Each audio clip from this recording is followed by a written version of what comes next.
Hello, and welcome to Season 4, Episode 401 of the Unauthorized History of the Pacific War podcast.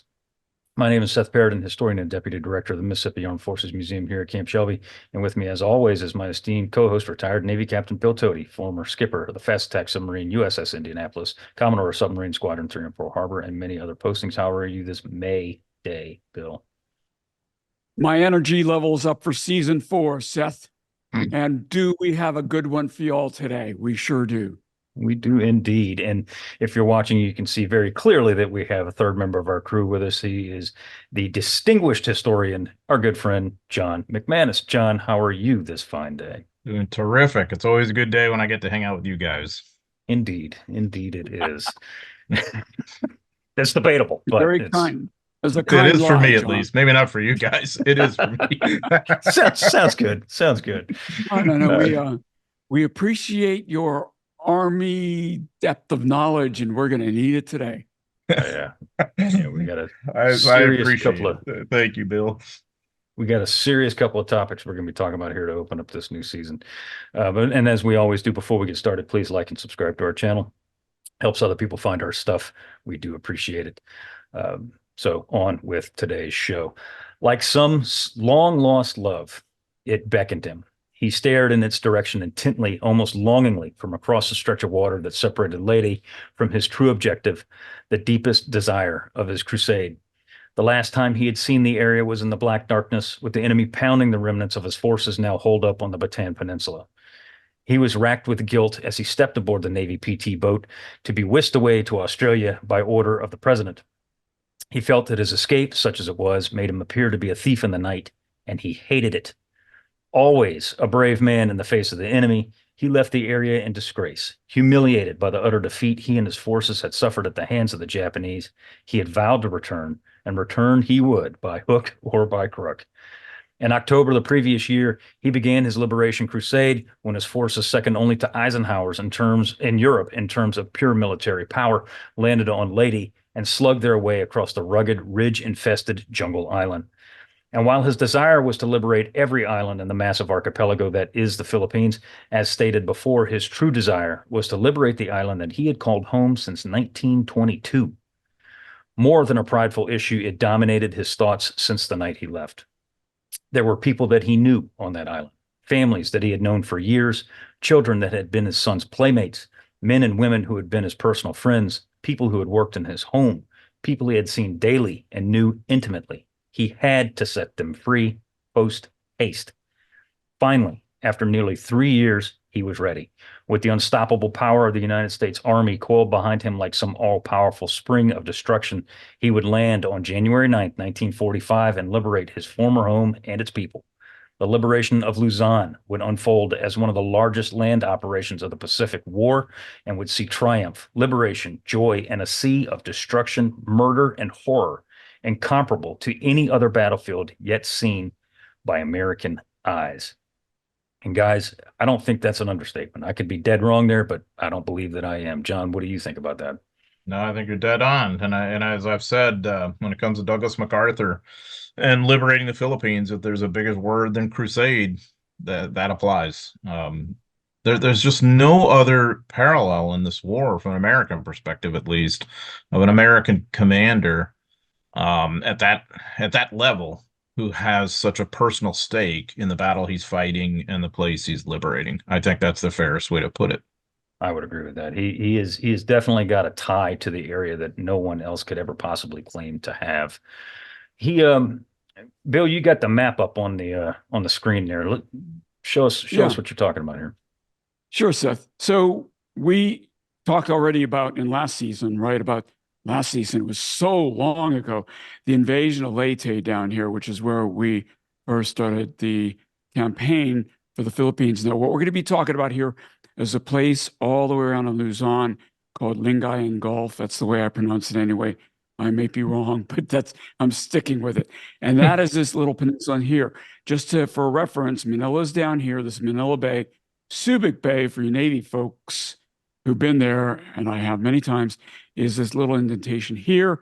And in parallel, we're going to kind of tangentially refer to some operations that are occurring in Mindoro here, but the main focus of action is going to be from the north down through Lingayen Gulf, with a secondary action that's going to come up south of Manila, and that'll be led by, this one will be led by some friends that we've talked about before.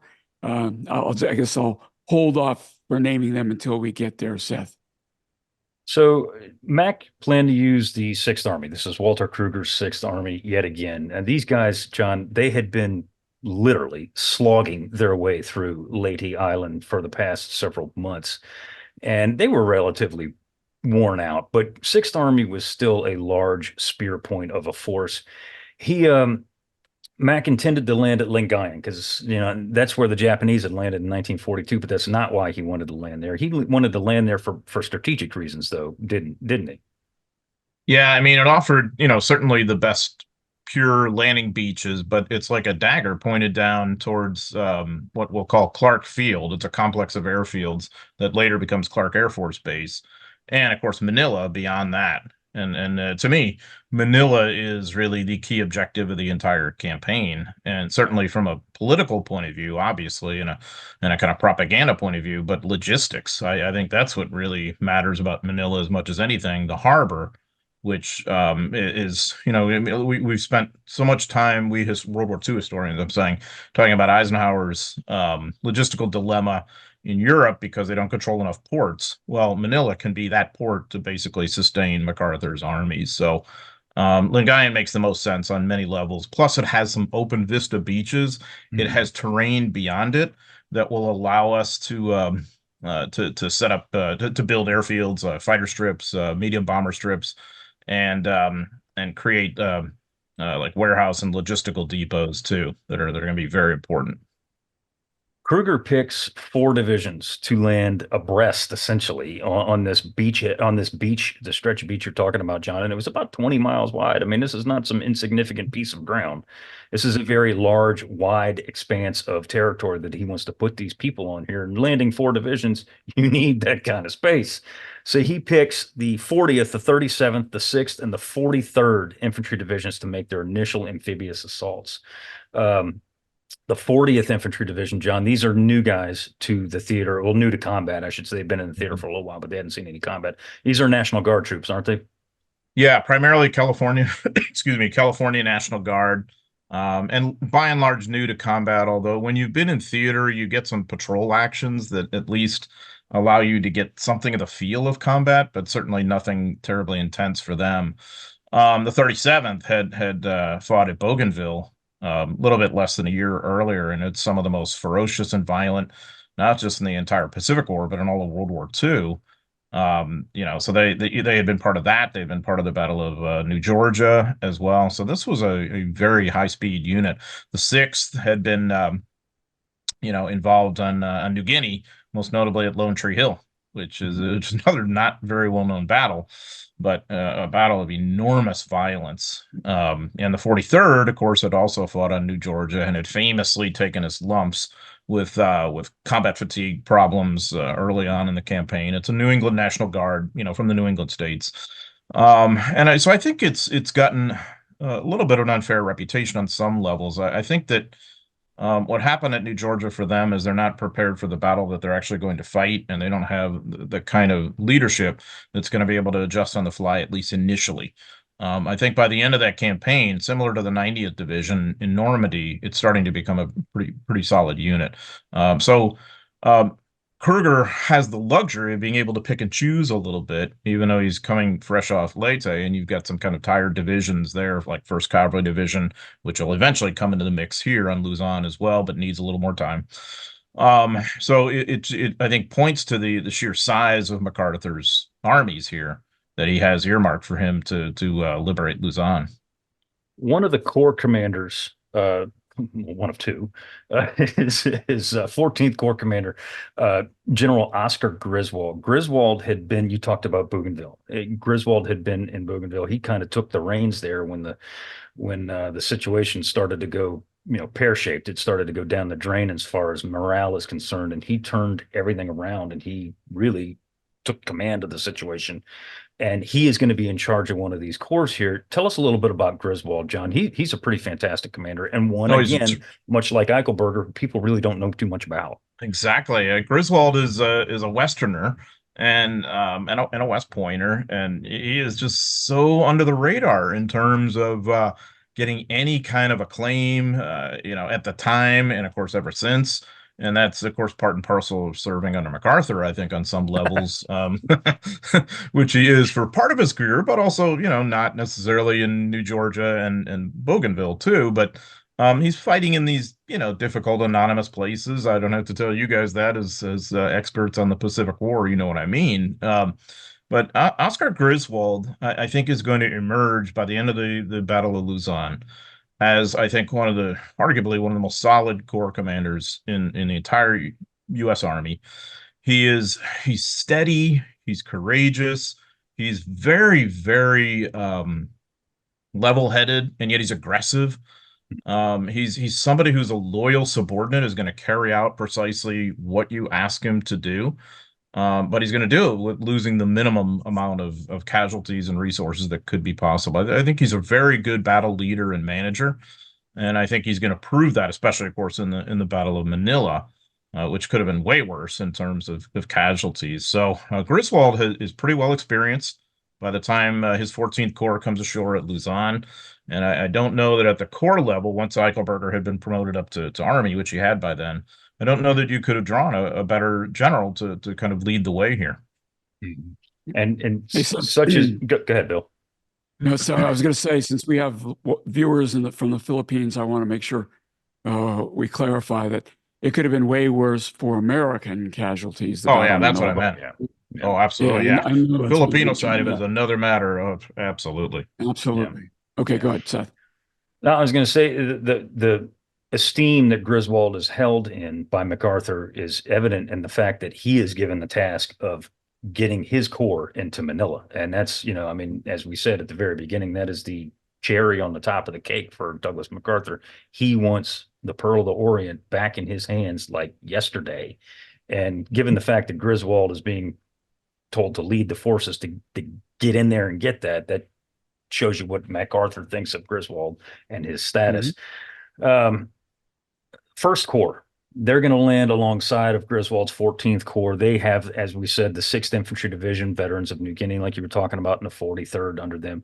They're under the command of Lieutenant General Ennis Swift. Ennis Swift is somebody, again, you've never really heard too much about. He's not quite as well known within the Pacific War theater as Griswold is, but so he's even less known to the general public. Tell us about Ennis Swift, John. So in that sense, he's a man after MacArthur's own heart. That he's even less well known, and he doesn't really care about publicity. Ennis Palmer Swift was another one of these Army lifers who had just sort of earned his stripes along the way with the proper schooling and whatever else. And like many of MacArthur's commanders by this stage of the war, when they're getting to the Philippines, he's really earned his stripes in New Guinea. And he's initially a division commander. Kruger feels he does well enough that he's going to promote him to corps command, and I think that decision turns out to be a really good one. Swift is another guy who's just simply not going to make the big mistake. I guess what we call it First Corps now, and in those days they tended to call it I Corps because of the Roman numeral, right. But it's the same thing. They have a really challenging job once ashore, which is basically to hold that entire northern shoulder and flank, and we all know now that the Japanese, General Yamashita wasn't going to launch any major, attacks or offensives against that northern flank, but they don't know that at the time.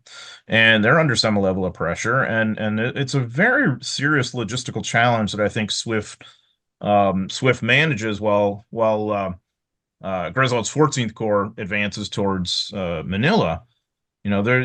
Swift and I Corps are holding that entire back door, including defending the landing beaches, which, of course, if those come in under peril, then the entire invasion is in question now at that point, too, especially logistically. So Swift is another one of these anonymous operators who, when you really delve into his actual combat record, mostly you like what you see. I mean, I think he's also very solid in terms of like his humanity. Same with Griswold too. And I encourage everybody. Griswold kept a really interesting diary, which is at Army Heritage and Education Center. If you're ever there and want to do research or whatever, or it's just a fascinating document. He was very good in terms of explaining a lot about why he was making the decisions he did, and also then after battle, writing very good reports about his actions. Swift didn't document himself quite as well.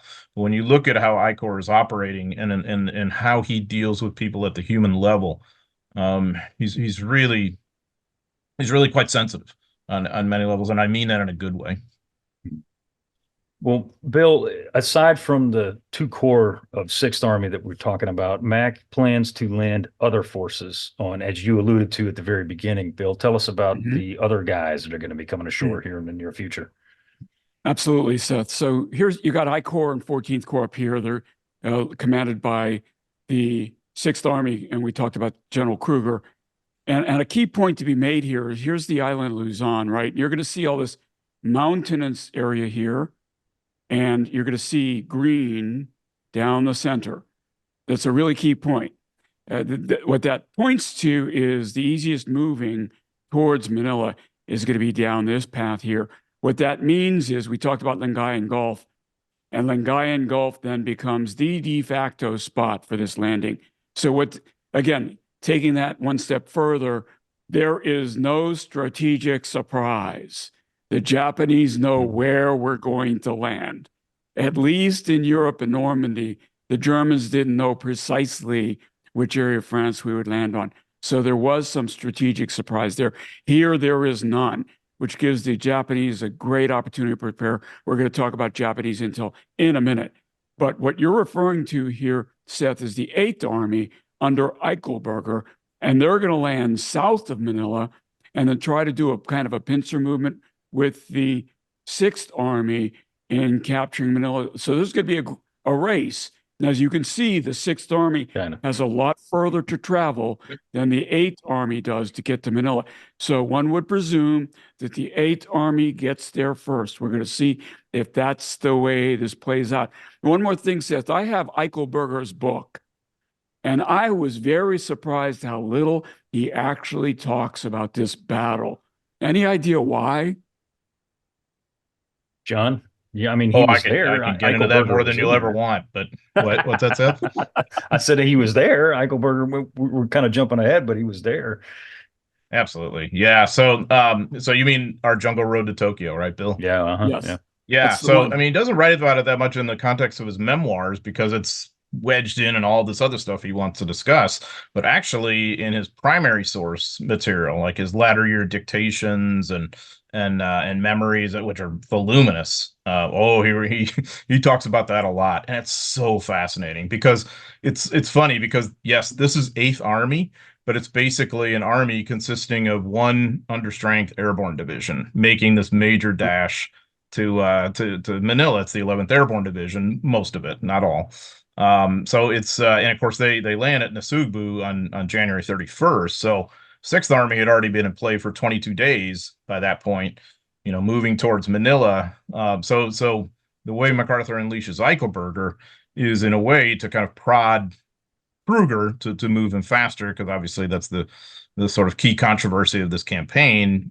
Kruger not moving fast enough for MacArthur's purposes, and then MacArthur unleashing Eichelberger as this kind of southern pincer for good military reasons, of course, too. But I think also perhaps to light a fire under Kruger on some level, because he knows there's a rivalry between the two by this point. And so this is one of the great moments for Eichelberger, having to be able to, being authorized to do this. You see the 67-mile advance, and it's really quite dramatic on some levels. It's actually incredible. It's beautifully done.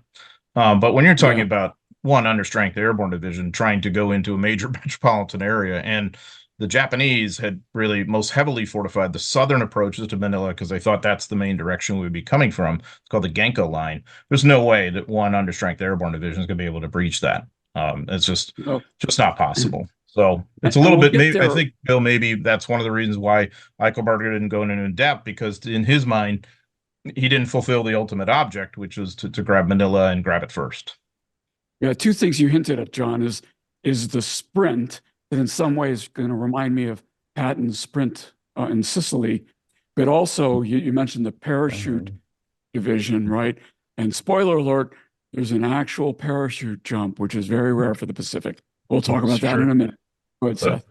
But it's also very similar in the way it unfolds to other parachute jumps. Yeah. But that's besides the point. So that's actually a really good segue into something I want to talk about, John, is speed. Mac stressed speed above all else because he wanted to get into Manila for multiple reasons, not the least of which is that he had a legitimate fear of Japanese reprisals against the civilian population and the internees and American POWs in the area, which he had every right to have that fear. But he chose Walter Kruger, which admittedly was the stronger army, to make this dash into the city, and that is not Kruger at all. And if you can point to one thing that MacArthur does that you're like, yeah, probably shouldn't have done this, this is it. Let's talk dish on this, man. The picking Kruger to lead this assault is probably not the best choice that he made during the campaign. It's such a miscast, and it's so I wrote about this pretty extensively in my book To the End of the Earth, which is about, to a great extent, this part of the Pacific War.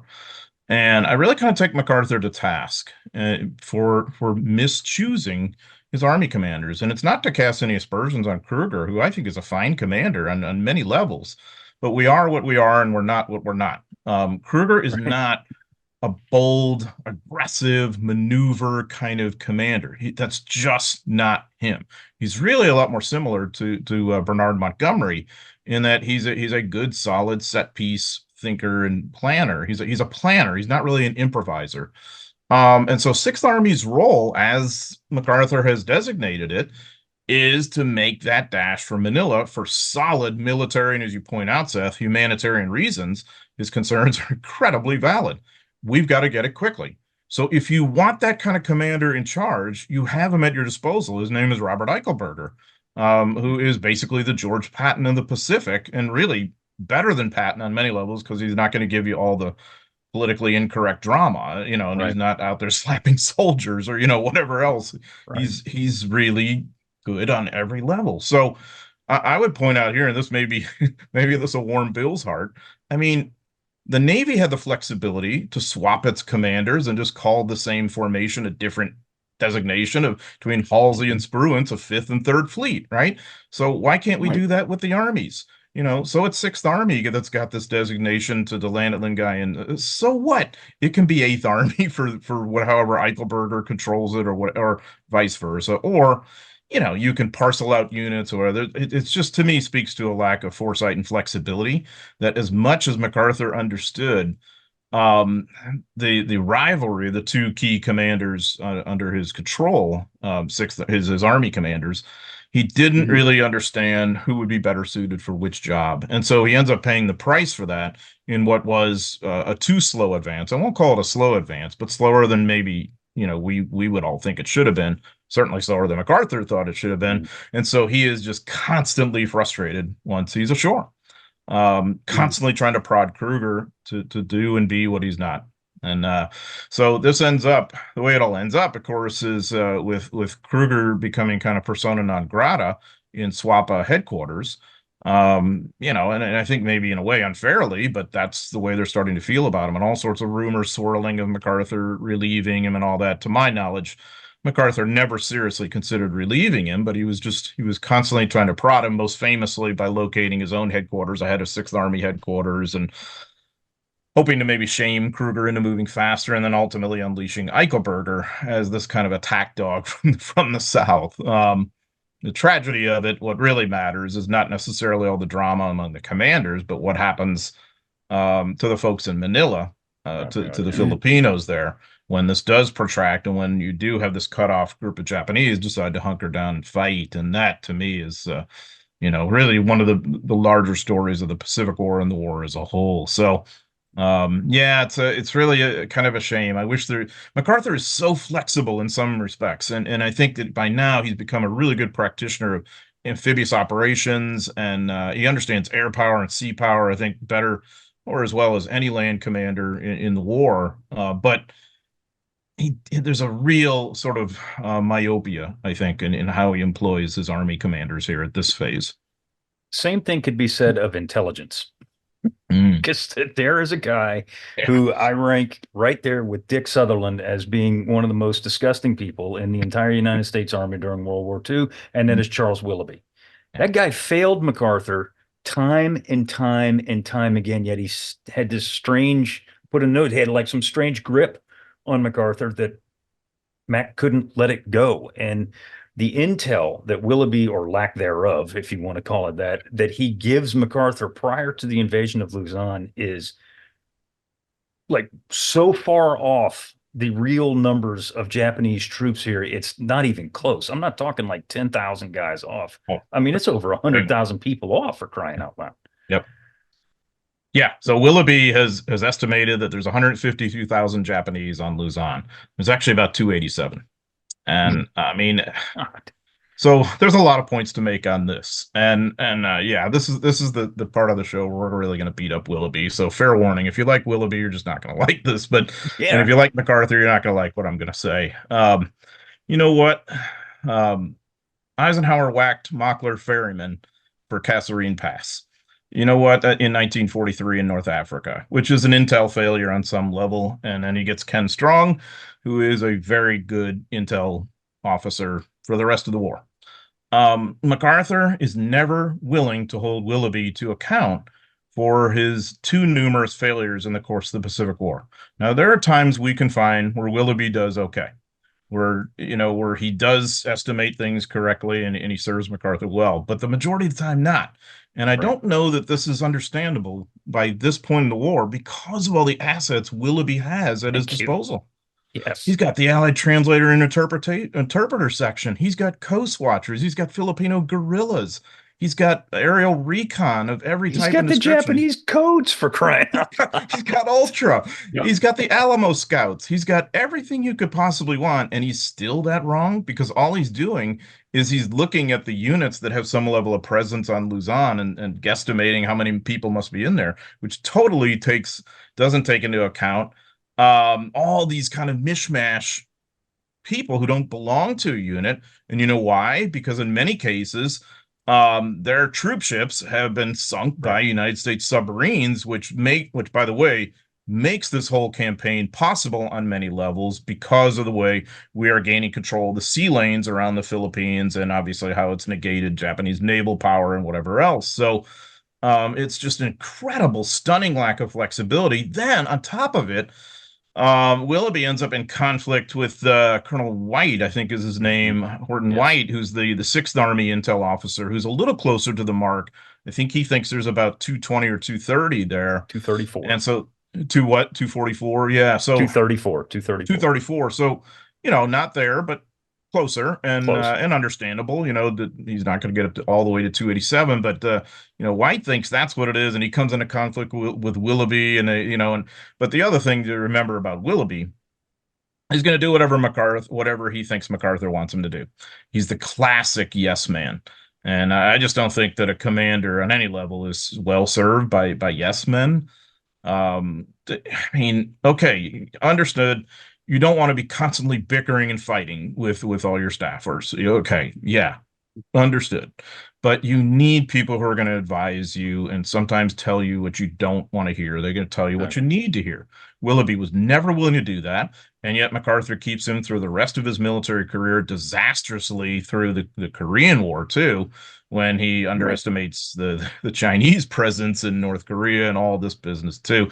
So we have a number of real follies with this guy, unfortunately, and this is one of them because MacArthur. Here's what I would outline. MacArthur, I think, really grasped the strategic purpose of this whole campaign very well. What he doesn't grasp as well, because of this underestimate of Willoughby's, is the tactical issues you've got, and that's where Kruger sort of has a better grasp of saying, no, we're dealing with many more guys than Willoughby thinks, and we've got 200 bridges out that the engineers have to deal with as we're trying to get to Manila. And, so the nuts and bolts of it, Kruger has a better feel for this, but the larger strategic purpose of this whole mess, MacArthur understands much better than Kruger. And so Willoughby is just feeding him what he wants to hear, which creates, I think, a wrong mindset on MacArthur's part in some respects. Bill, we've talked about the setup to the operation. What about the Japanese? I mean, we got to fight these people. Who the heck are they, and what are they looking like on their end? Well, we've already mentioned the commander, Seth. His name was Yamashita, General Yamashita, obviously Army. And not surprisingly, when you look at the terrain here, he's going to favor a defense in depth strategy in the island's interior. So he's not going to meet the Americans on the beach. It isn't going to be that kind of operation.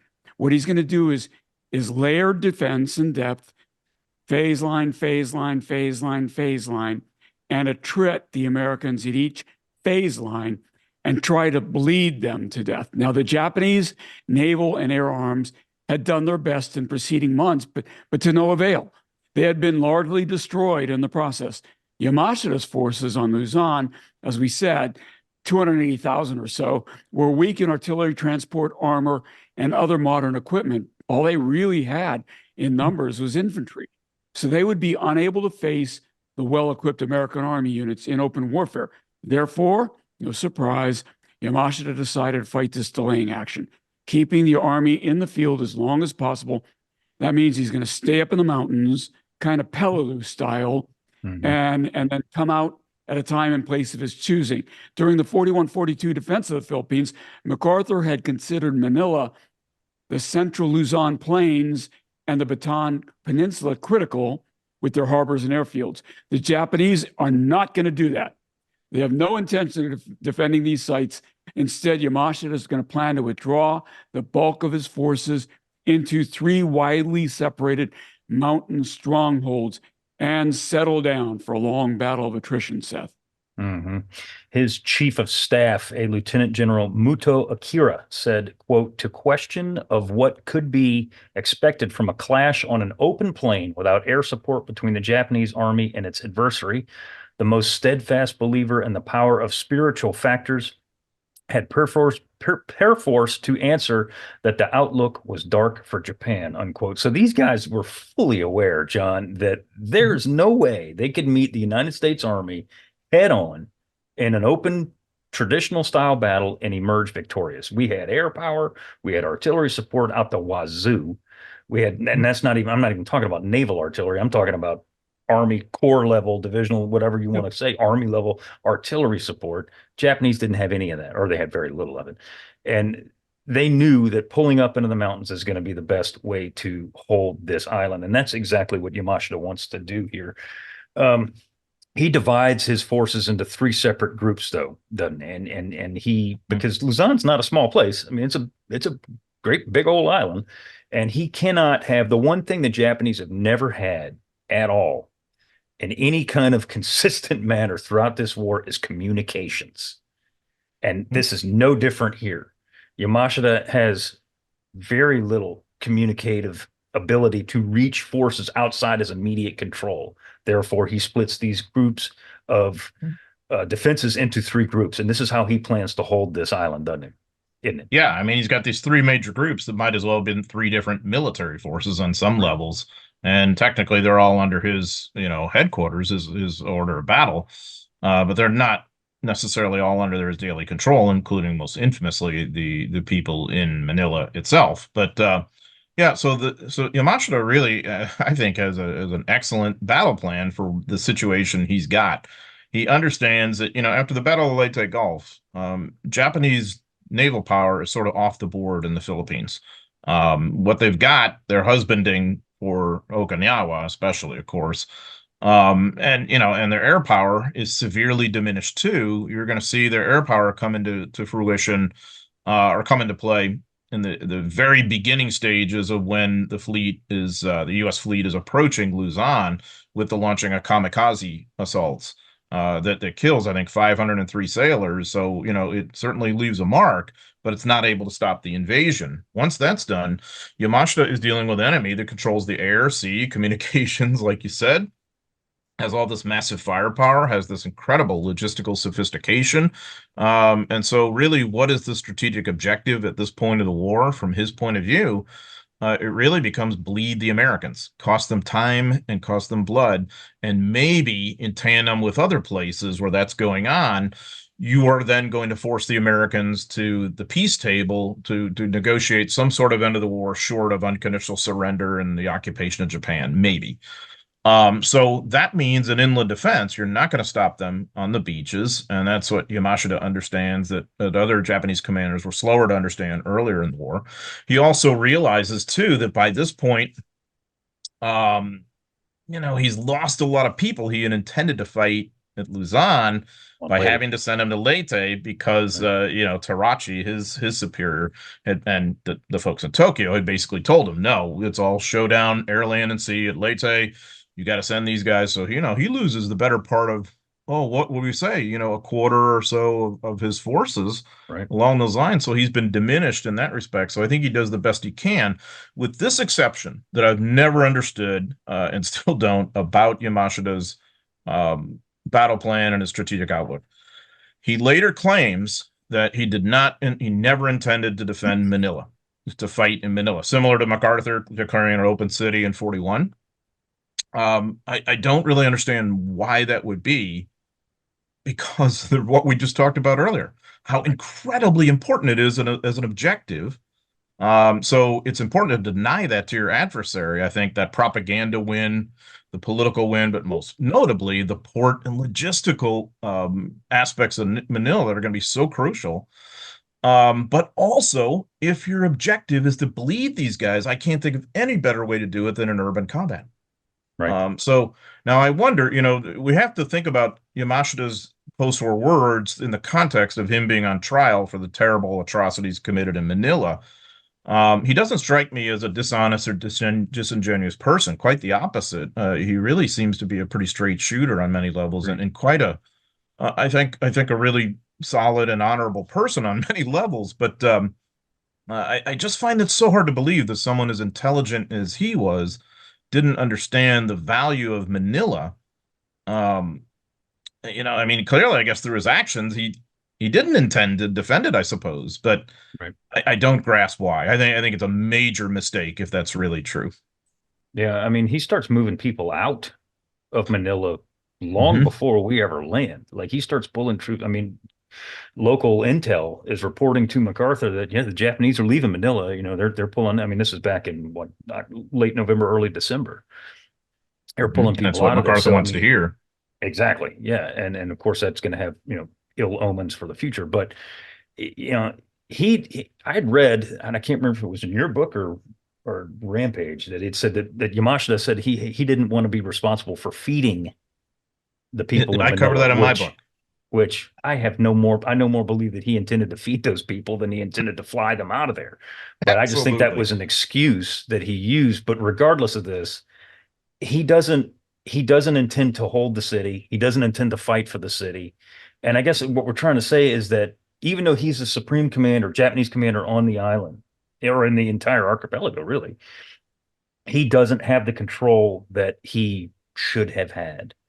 And it bears some really, really wicked fruit in the very near future. And we're going to talk about Manila. Don't worry about that. We're going to talk about that in a whole nother episode. That's a whole nother. That can be its own episode. Yeah. Easy. Or two. But and that's something I wanted to get at too, is that he had very little sway over the other people underneath him, his subordinate commanders. And, a lot of negotiating. Big time, in which you don't generally do with a supreme commander or military. Hey, let's do this. No, you do what you're told. Yeah. But it was more than negotiating, though, wasn't it, guys? It was. This is very un-Japanese. Very much outright, misconduct that we're talking about here with his subordinate commanders. There's mutinies going on here, and is it because they thought they were going to die? That never was an issue earlier in the war. Is it an issue now?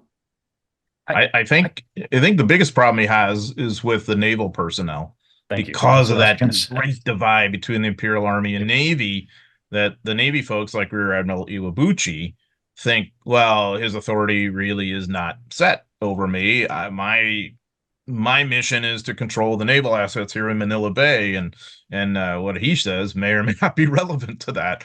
And I really think that's a big part of what's going on. Most of the Imperial Army people who are in lines of communication with him, with whom he's in a position of control, are more or less going to do what he wants. Like Seth, you mentioned, the people withdrawing from Manila. Most of those are Imperial Army units, you know, that are going to be doing this. Now, they're not all going to get out.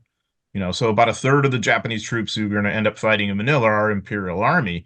But that was not necessarily by design, and they by the time that all plays out, the Americans had kind of had a pincers around the town, and they couldn't get out. But yeah, I mean, I think the biggest problem he's got with lines of authority is generally a kind of an Army Navy thing there. Yep, and that's exactly what I was going to say. Is that whole Japanese Army, Japanese Navy fight that had been going on since well before World War II rears its head here, and it's simply the Navy saying, sticking it to them, saying, "No, we're not going to do what you say. We're going to do what we want to do," and it comes off to be literally one of the greatest tragedies of the entire war, and that's saying something, for quite frankly. Yeah. Let's talk about S Day. We had A Day, now we have S Day, and this MacArthur being about as petty as he can possibly be, you know, against his former against his former aide, General Dwight David Eisenhower. Now, S Day, of course, obviously, is the landing day at Lingayen, in Lingayen Gulf on the beaches. The 4 divisions that we talked about. This is an enormous task force that is out there. Bill, this is bigger than any task force or invasion task force that we have ever put to sea in the Pacific, and rivals pretty much any American contribution to any European invasion, if not surpasses it. I don't know those numbers off the top of my head, but we're talking over 800 ships of various shapes, sizes, and classes. Bill, this is a hell of a task force. It is, Seth. And, you know, the Samuel Eliot Morrison, who would become the historian of record for the Pacific War, was here. And he did a good job of recording a lot. I think that he made some mistakes in his record, his historical record that he recorded, but he did a good job recording. One of the things he said about this is, we talked about the kamikazes attacking these ships during the landing, is he said these kamikazes were way more effective than the kamikazes at Okinawa. There were fewer of them, but their hit rate was much higher. And it wasn't because the American defenses were weaker here than at Okinawa, it was because the pilots were better. And by the time we got to Okinawa, which is going to be near the end of our season, Seth, most of those really good pilots, you know, kamikazes, one-way flight, right? They were gone. So yeah, the appointed day of landing at D-Day here, I'm going to pull up the map, it's this huge expanse of Lingayen Gulf. Now, we're going to talk a little bit later about some suicide boats that are going to come out of here.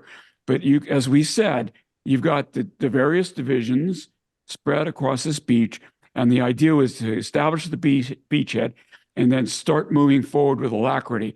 I'm going to pull up another map real quick, because one of the objectives here is Clark Field, which is in between the Lingayen Gulf here and Manila.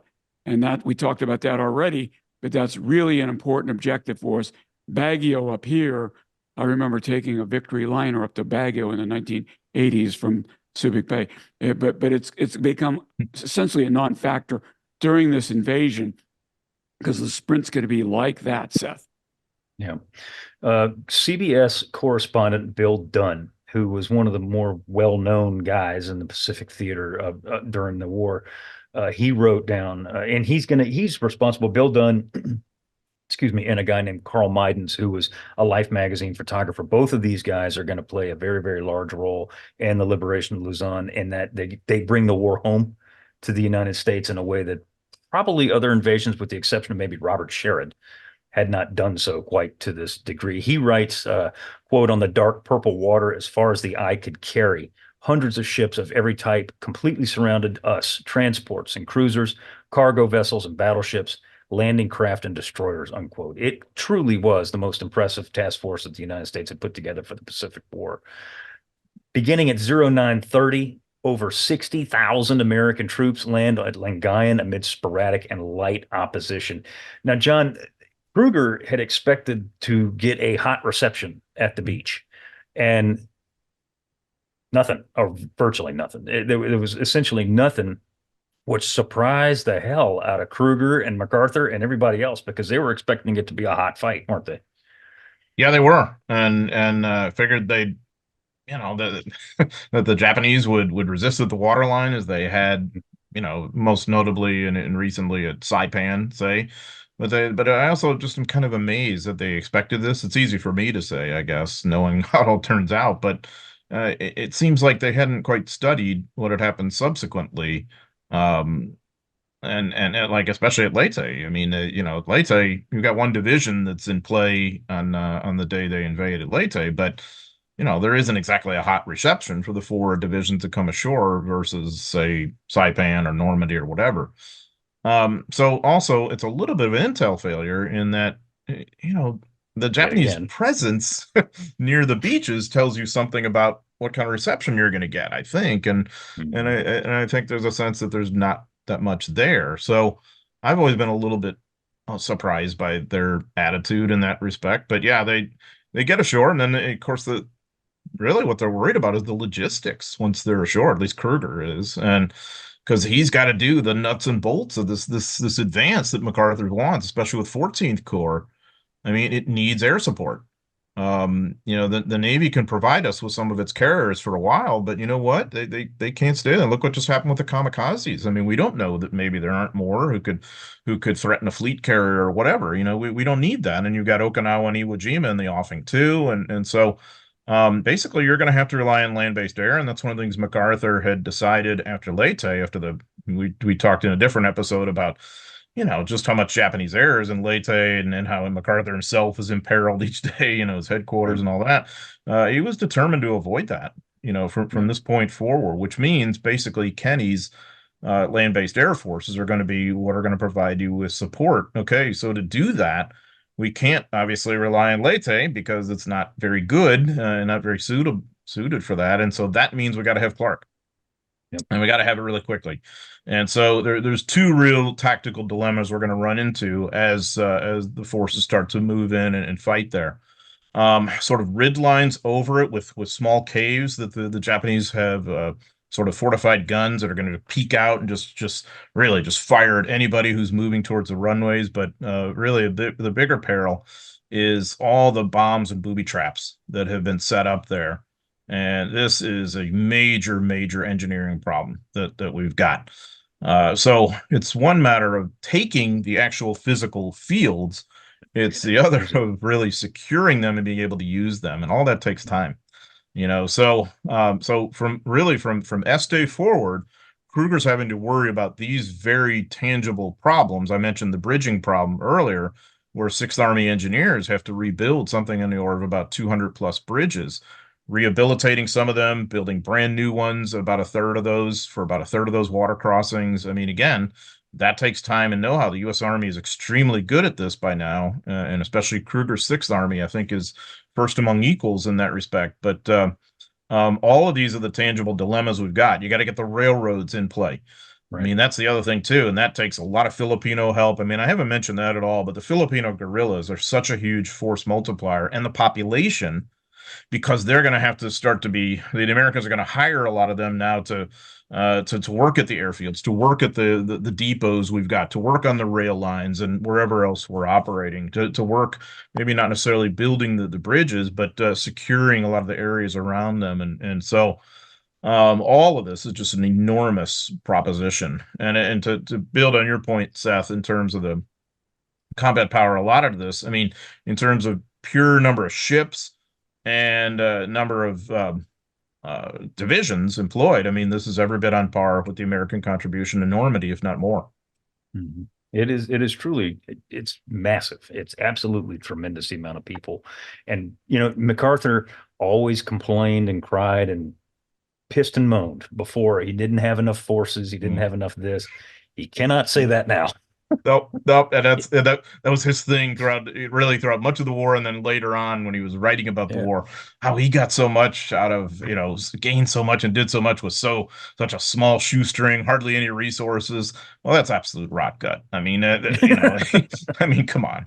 I mean, of course he had few resources at the beginning of the war. Who didn't? Who didn't? So Yeah, and exactly. and it was basically just sort of a snipe at the Germany or Europe first policy, which I understand his opposition to that, of course.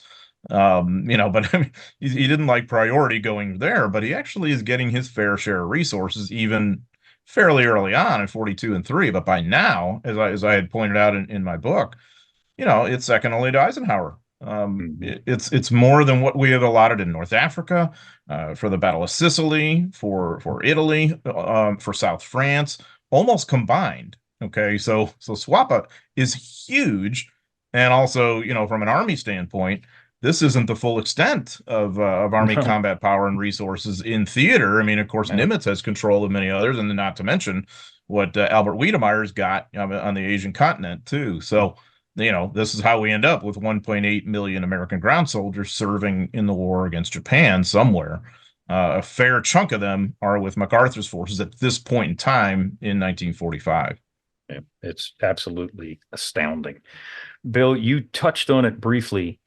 While the Japanese are not necessarily putting up much of a beach defense or even inland defense, frankly, for that matter, they do put up a little bit of a defense. And John, we had talked about this episodes ago about Japanese suicide boats. Well, here they come. Mm. On the night of 9/10 January 1945, these little suicide boats from the 12th Surface Raiding Regiment are issued orders to attack the American invasion fleet off of Lingayen. Bill, tell us about these crazy little things.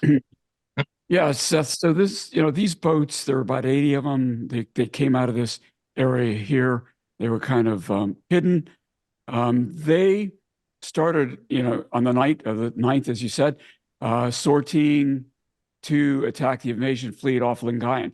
They were assigned the task of guarding and defending the coastal sector of Lingayen from any Allied attack. While they failed in stopping the initial assault by not doing anything at all, they would indeed try to inflict as much damage as they could. So in an area near Port Saul, which I pointed to in a moment ago, it was a protected strip of land. They came out from behind that. Each of these little boats, they were about 18 and a half feet in length, were armed with two 260-pound depth charges, of all things, one light machine gun for a little bit of defense, and a handful of grenades, and a crew of 2 or 3 men each. Their sole purpose was to drive as close to an enemy ship as fast as they could and ram themselves into the ship in order to sink them. Or, for those less willing to do the ramming, they were going to push the depth charges over the side, and they wouldn't have to die for the Emperor that way, but they could still heave the depth charges over, and the depth charges, hopefully, they thought, would hole the ship, would create a hole in the ship. The nautical equivalent to these aerial kamikazes that had wreaked havoc on the Navy invasion force for this entire operation. So official Japanese reports stated that all of the boats sortied and they all died gallantly. In reality, the first group left Port Sewell at around 0200 and approached Admiral Theodore Wilkinson's transports at low speed, hoping not to attract attention. At 0320, 3 of these boats appeared on the radar of USS Philip, DD 498, who immediately recognized them for what they were and went to general quarters. As the boats approached the destroyer, they were absolutely lit up by the Fletcher-class destroyer's starboard 20-millimeter guns. Both of the suicide boats exploded when apparently the 20-millimeter round hit their depth charges. Eyewitnesses described the tremendous explosion that disintegrated the little boats. At 0440, USS Lutz, DD 481, engaged several suicide boats and continued her fire sporadically until 0455, so about 15 minutes. While no records exist confirming she destroyed any in the manner that her sister Philip did, the enemy boats disappeared from view and were not seen again. Other suicide boat attacks were successful, approaching a gaggle of 10 vessels at high speed from astern. The boats came alongside LCI 974. These guys threw their depth charges over the side. The LCI 974 had an enormous hole ripped in her side and settled down. The first victim of the boats. The second one was USS Warhawk AP 168. And that's a transport destroyer, remember, guys, was heavily damaged when a boat dropped its charge and ripped a 12-foot hole in her side. Many other ships were damaged, some severely, such as LCI 1365, which was abandoned due to severe damage. Overall, the attacks were somewhat successful, but not as spectacular as Tokyo had claimed. Radio Tokyo triumphantly proclaimed that between 20 and 30 ships had been sunk, when in reality it was only 2, but it was too many. And Seth, one last thing I want to say about this is when the plane hit the Pentagon on 9/11, I told you before that a survivor of the Indianapolis kamikaze attack called me that night and said, "You were hit by a kamikaze just like us," which light bulb came on for me that the Al-Qaeda guys hadn't invented this tactic. They were just better at history than we were. They were mimicking the kamikaze attack from World War II. Similarly, the attack on USS Cole, suicide boat, 2000. Again, they hadn't invented this tactic. They were just better at history than we were. And so both times, and I just got to point this out, if you don't learn from history, you are doomed to repeat it. The other place these kamikaze boats were staged were in the Jeju Island, Jeju-do. We talked about that in a prior episode. Those weren't used as effectively as these were, those, Seth. No. But it's an interesting little sidelight into this invasion that, we talked about them before. When everybody thinks of suicide, Japanese suicide tactics, they instantly think of the aerial assault, and rightfully so.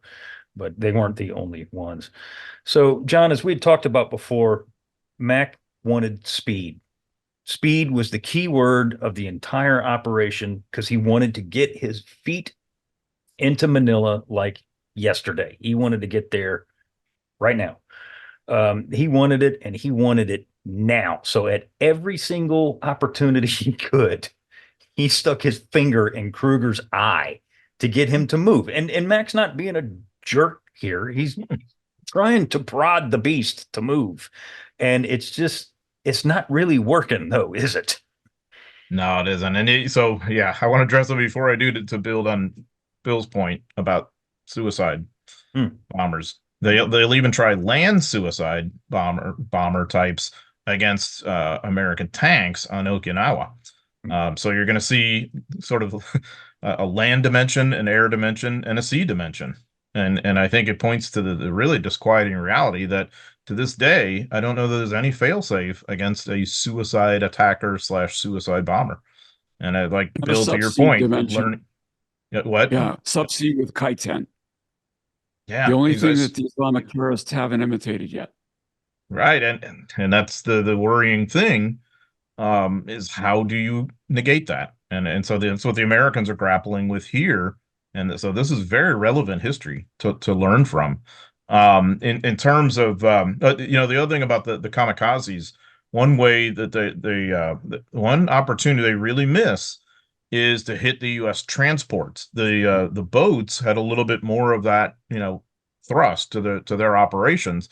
I think weirdly, the transports were really a more valuable target than were even, say, the capital ships at this stage of the war, because the transports could stymie an invasion if you're really able to take enough of them down. The Japanese missed that opportunity during that mass kamikaze attack initially. Well, that kind of goes back to their whole theory on things, is that even if you look at Japanese submarine attacks, they don't focus on our invasion fleet and merchant fleet. They focus on warships. They think that destroying warships or disabling them or whatever the case may be is going to stop the drive, when it's like they're part of the drive for sure, but they're not Iowa is not bringing people ashore at Lingai. Right, it's giving fire support. Exactly. And we welcome that, but it's not the lead actor in this play. Exactly. And they it doesn't mean that the capital ships aren't important. Of course, sure, they're vital. But the Japanese really miss that kind of center of gravity aspect of this. For the whole war. Yeah, exactly. So yeah, in terms of your actual question, yeah, so you have this real friction between MacArthur and Kruger almost from S Day forward Yes. about, the deliberate nature of the advance, which is averaging about 2, maybe 3 miles a day as we're getting deeper into January. And then the other thing to remember, I think, is that, MacArthur he knew this terrain really well. So did Kruger. Both of them knew it extremely well, having served in the Philippines too. Kruger was commissioned in the Philippines as a young man around the turn of the century. So especially MacArthur probably had driven that route many times and understood how quickly you could do it under the right circumstances. And I think what must have been frustrating to him, and I'm only guessing here, um, is Kruger's real lack of appreciation for Japanese limitations. Mhm. If you really analyze the war, and Kruger was the type to analyze. I mean, he's really a military intellectual on many fronts, and he's one of the people who's spearheading, these like lessons learned pamphlets. Sixth Army is really good at that, and yet somehow he doesn't seem to grasp that the Japanese in this war, certainly against the Americans, were just not very good on the attack. They didn't master combined arms very well. They didn't communicate and coordinate well, hence the discussion of communications we had earlier. Think about various Japanese attacks, really from the earliest stage of this war, and they were almost always disastrous. Even in the first Philippines campaign, when that army is defeated really more logistically rather than tactically. So Kruger, I think, sort of overestimates them during his move to Manila because he's constantly worried about his flanks, that the Japanese are going to attack from the east to west and sever his road march or whatever. You know what? If they do that, great, because we've got air power to nail them. We've got so much firepower, artillery. We've got tanks. There's the equivalent of an armored division ashore eventually. They don't have that many tanks themselves, and they're going to squander what they do have because they don't really have a good understanding of armored warfare relative to the Americans. And so I really think that that's a missed opportunity. And now, in defense of Kruger, too, again, I'll bring up the bridging problem. A water source is a water source. I mean, vehicles cannot just plunge into a river and go through. You've got to have bridging, and this is a constant problem. But again, I think a determined commander can really accelerate the speed at which this happens. So if this is Eighth Army, which encounters something of the same problems than the rest of the archipelago, once Eichelberger is unleashed to liberate the southern Philippines and whatever in the spring of 45, you just don't see, those bridging problems hold him up. I mean, so, if we look at Patton's Third Army during the same kind of context, of course, they're going to deal with the bridging problems in France because the Allied air had destroyed a lot of the bridging during the transportation plan leading up to D-Day. Okay, so there's ways around this, and I think Kruger just isn't your guy for that kind of quick mix. So there's tension there between two generals who otherwise I think got along very well, who had great respect for each other, honestly. Well, while the bulk of the attention on the Luzon campaign is usually focused on Manila, and to a point, rightfully so, and the exploits of 14th Corps, the initial tough fighting, and it is tough fighting on Luzon, is encountered by I Corps, First Corps, whatever you want to say, and specifically the 43rd Infantry Division. The terrain in their AOR favored the defense, as it does, obviously, once you get outside of the area that we've talked about so far today. And as such, the going in that area is relatively slow. Enemy artillery, such as it was concealed in caves. This is the lessons that they learned at Biak and Peleliu, and they're going to impose elsewhere. Concealed in caves, they were on the reverse slopes of hills, and they camouflaged among the seemingly endless amounts of ridges on the island. It's making progress in that area slow and costly. Near I can't even pronounce this. I got it written down. Pangasinan province. God forgive me if I'm mispronouncing that. It is That's what I non-intentional. think too, but I don't know for sure. Yeah, I'm sorry. If I mispronounce it, please forgive me. Elements of the 43rd Infantry Division engaged stubborn Japanese resistance in this terrain that was pockmarked with concrete and coconut log pillboxes. Mhm. John, this is one of the few areas that we encounter initially that the Japanese do indeed have some stout defenses, and they are typical of the Japanese. They're not giving up this area at all. This is an area that people don't normally talk about in this invasion, is that sector held by I Corps at the very beginning of this operation. This is some tough fighting. Yeah, and so to the flip side of, earlier I was, critiquing the Japanese for their offensive failures in this war, and that I just don't think the Imperial Army, at least against U.S. military forces and Australian forces, was particularly good on the attack. The flip side of that is that they were absolutely outstanding on defense, and this is where you start to see that tone set for much of the Battle of Luzon. Now, granted, in this case, yes, they do have some developed pillboxes, which makes them more formidable than they otherwise might be in a random cave or ridge line. But again, I mean, if we want speed, there's really, when you're dealing with an enemy hunkered down like that, determined to fight to the death, has that kind of fortified terrain. There's no quick way to do that unless you're going to envelop and surround and flank or whatever. And we're just not in a position to do that yet, because that entire northern flank has to be secure. We're really worried, like from MacArthur's headquarters standpoint, we're really worried about the possibility of Japanese artillery hitting the beachhead and intruding with the unloading operations, which are tough enough because of the surf. As it is, the surf is really unruly. And so in many cases, you're talking about maybe able to unload maybe half your cargo in a day's time, and then it's stacking up on the beaches and all that. So, and then there's concern about a Japanese counterattack against the beachhead too. So the 43rd has this really difficult job of doing this very unglamorous sort of coconut lug pillbox to pillbox fight, which is going to be casualty intensive for the infantry. It just is. And your air power can't do that much for you here because of this confining terrain and all this. So yeah, from that standpoint, 14th Corps gets really the more attractive mission, the quick advance mission, even though that's extremely difficult. 43rd gets the kind of attritional mission of fighting on that northern flank and negating those Japanese fortifications. It's really an awful experience for the soldiers who are part of it. It is indeed. And there's one soldier in particular that we got to highlight. Is a gentleman who was in the 169th Infantry Regiment G Company. The guy's name was Staff Sergeant Robert Earl Laws, and he's fighting in this exact area that we're talking about. Bill, tell us about Bob Laws. So, Seth, you're talking about Laws here, right? Slowly moving up the hill that dominated his direct front. Laws led his squad in eliminating several open enemy positions.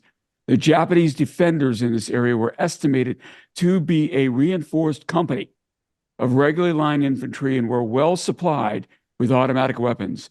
As he neared the crest of the enemy defenses, an area some 70 yards long on top of a narrow ridge strewn with pillboxes, Laws instructed his squad to cover him as he made his way up the ridge toward their positions.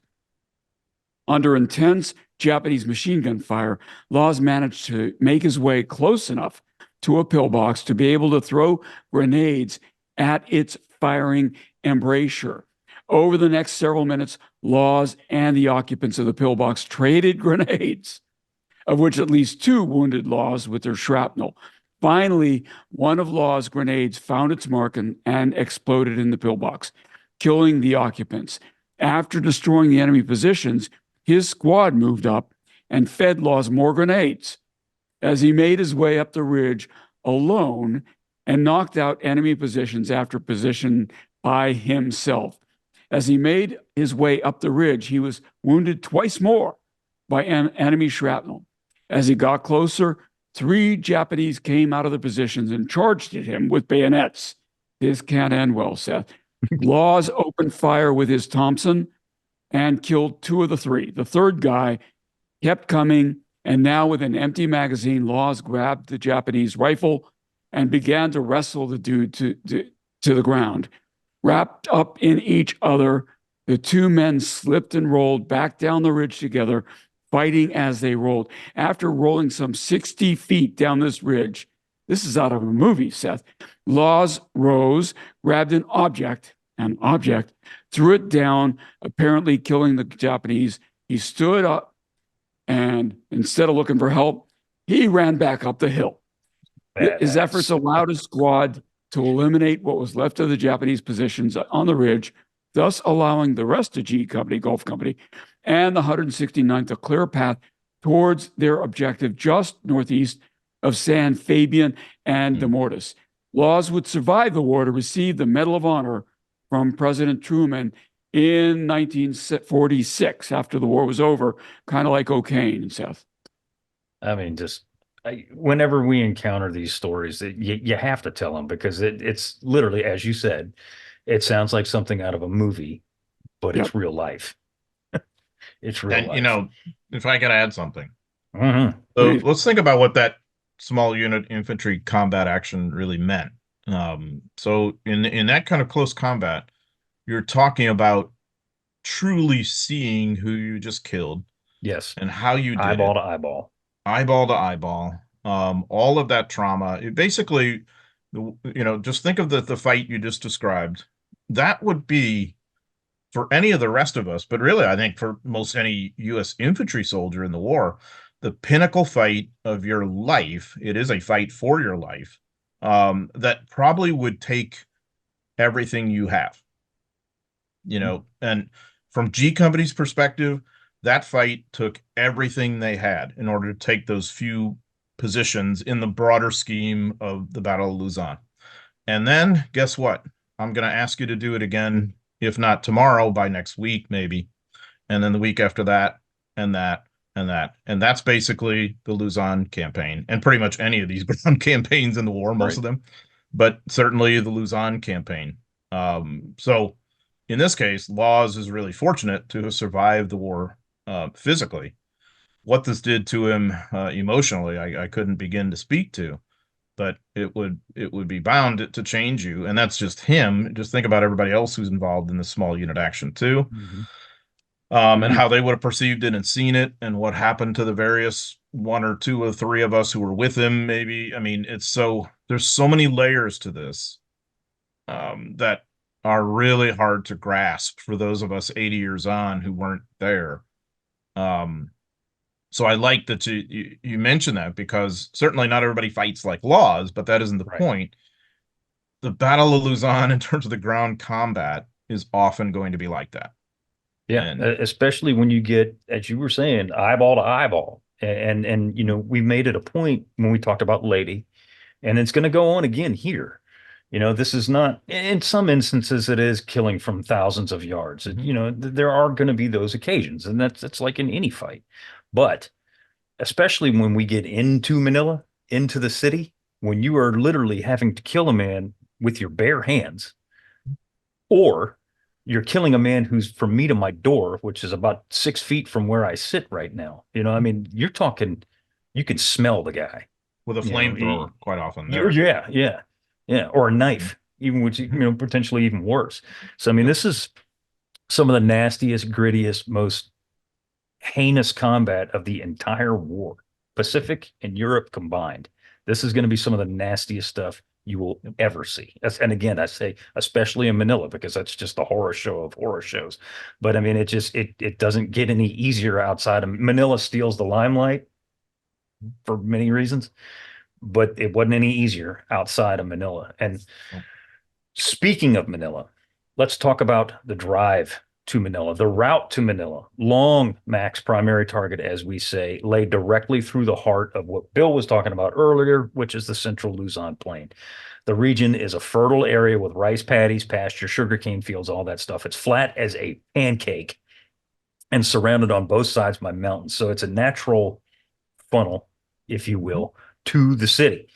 But Kruger, being Kruger, as we said, made his way towards Clark Field, which was the first objective before they ever got to Manila, at a snail's pace. And like on Lady, Mac is breathing down his neck.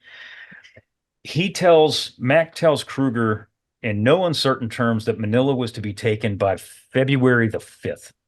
That's MacArthur's like, this is your drop dead date. This is what you're going to do. To add more beef to 14th Corps, he adds the 1st Cav Division, that you talked about earlier, John, they're added to the fray and almost immediately are thrown into the line. These guys were worn the hell out from Leyte, and they're not much better off here. And they start making their advance towards Clark Field. You talked about the importance of Clark Field, capturing it and then getting it into operation. But this is really, Clark Field is probably, well, it's not probably, it is second to Manila in terms of importance in this early stage of the operation, because we have to have it for multiple reasons.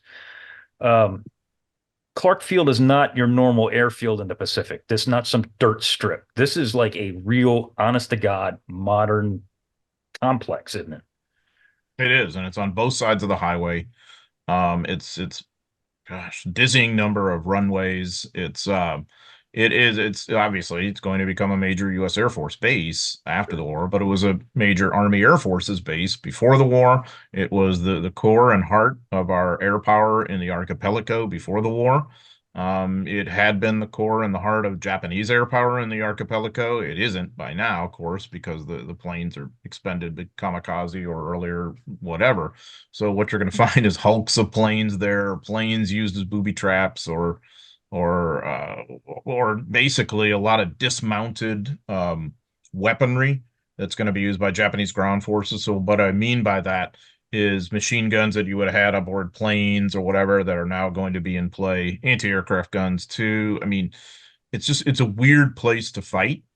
From the ground combat soldiers' perspective, any step we take as we're looking around these abandoned hangars and all this detritus, any place could and probably does have booby traps. And I don't just mean like a grenade booby trap. I mean 500-pound bombs that are buried somewhere, So Clark is Griswold is going to be really heavily engaged to take what we call Clark Field, but I also want to hasten to add, I'm talking about a complex of airfields that are generally just lumped together under that moniker. Okay, so this is an intensive operation, in part because of the ridgeline caves that I had mentioned earlier, but also the booby traps. So you don't even have to see the Japanese in order to be in peril, and it isn't because of artillery typically, because of those booby traps. So Clark is sort of like this major objective which you have to siphon off combat power to deal with, while Manila, as you mentioned, Seth, obviously is the key objective that MacArthur wants and has that drop dead date.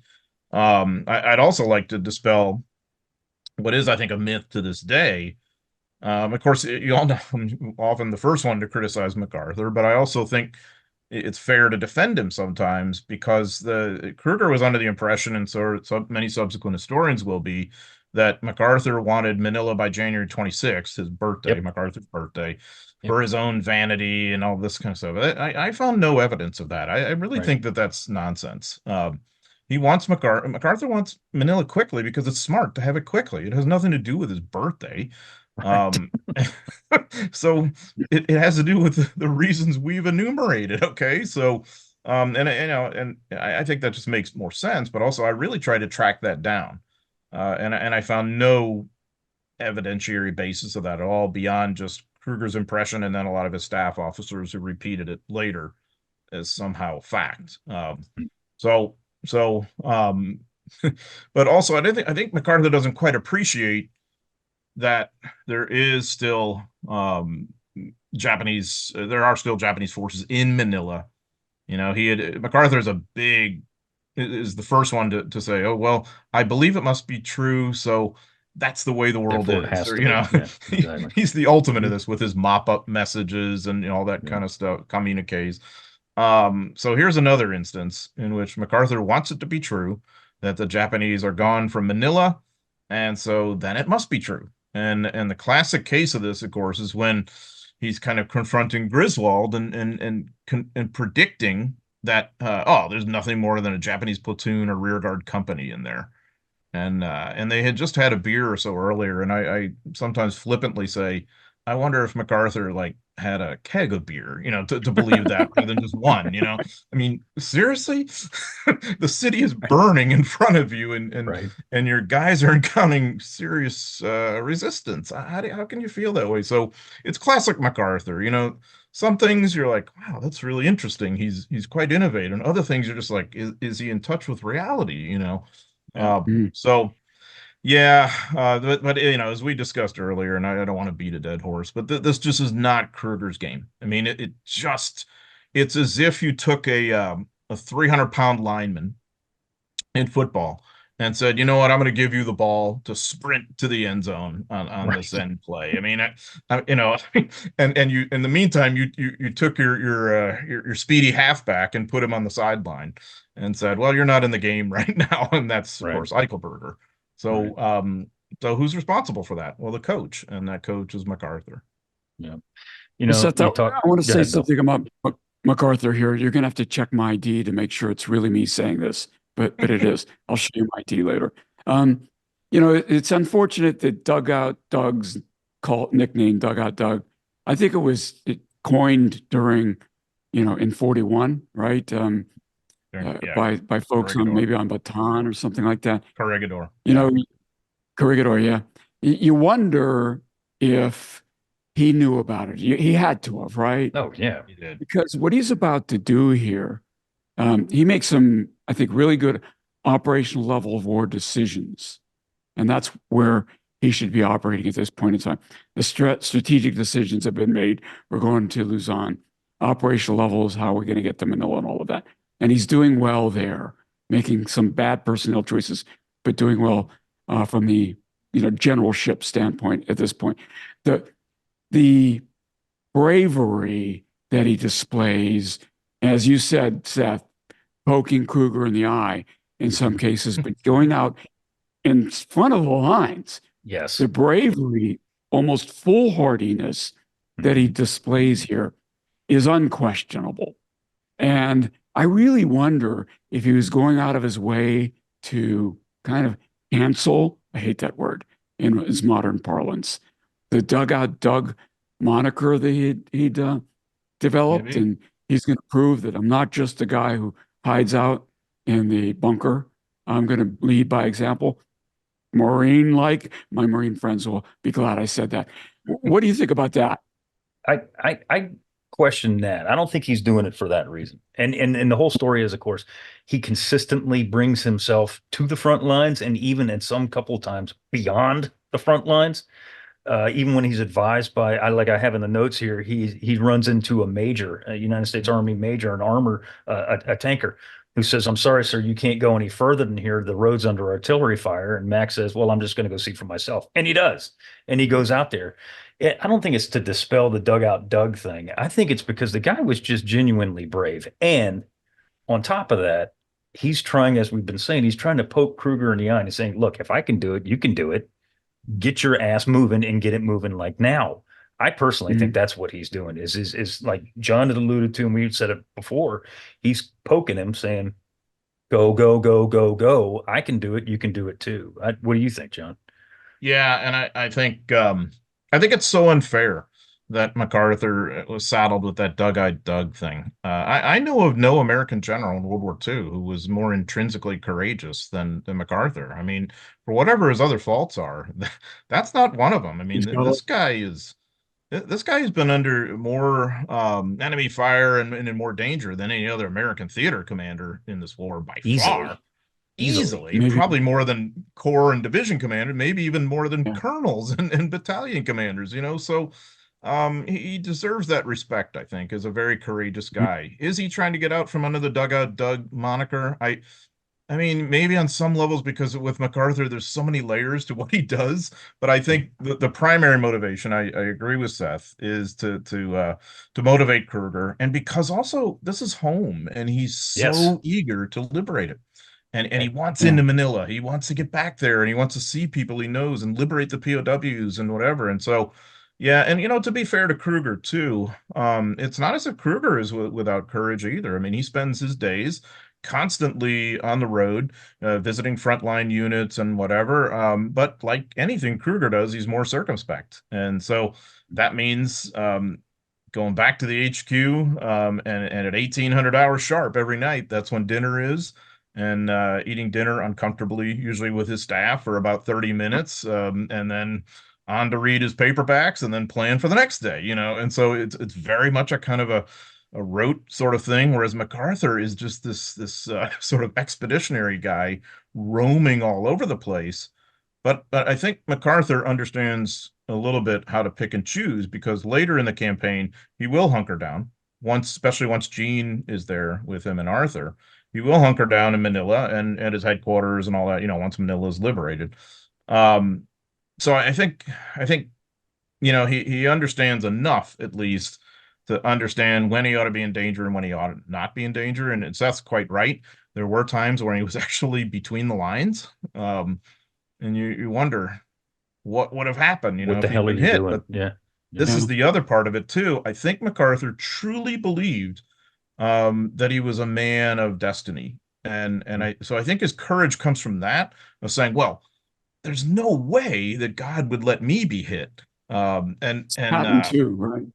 Yeah. Right. I mean, he's Right. just, because I'm Douglas MacArthur, right? And that would be ridiculous. And so he's very similar to Patton in that respect. And there's this kind of mysticism about him. And I guess it's the Mhm. kind of thing we can't disprove it, right? I mean, who knows? Who knows cosmically? But I will say this, having studied a lot of generals, I think he, like many of the others who we remember this way, was lucky. It was also Yeah. Yes, it lucky was. that just as Patton was, just as Eichelberger was, one moment's inspiration is another moment's foolhardiness.